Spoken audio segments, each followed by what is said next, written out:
Hello, Jan from Freeze Productions here. So I was on my daily trip to the sandpits and I saw this jump that I could make into a nice step up. And here I am feeling it out.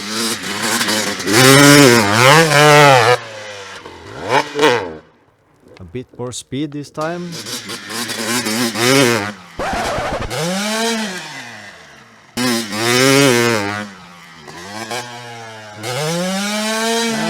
That didn't work the way I wanted.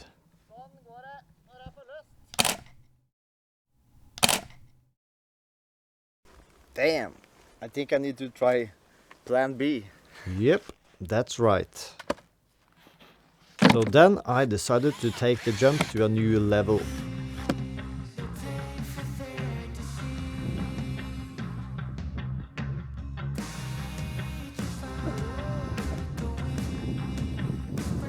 Look at that thing.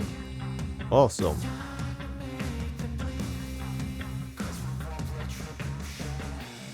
Time for some action. Game on!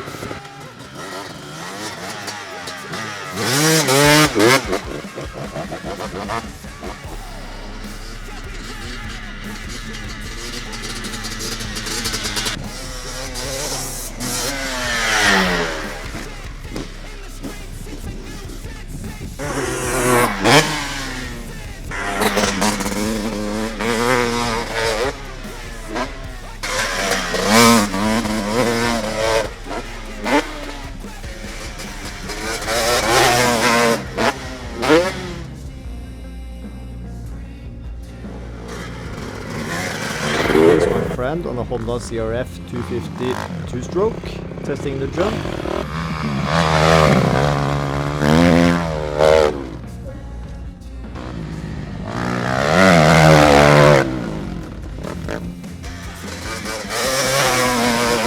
I'm on my 2003 Honda CR250 two-stroke.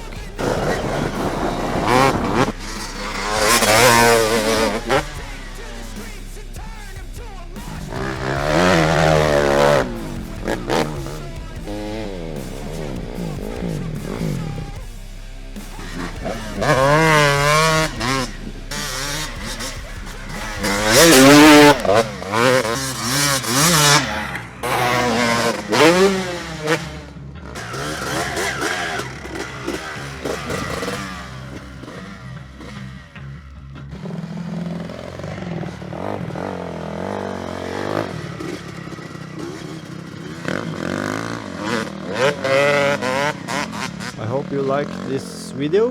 Subscribe if you like this type of content, because it's coming way more. Two strokes, jumping, freeriding, you name it. That's what I like to do. And I'll see you on the next one.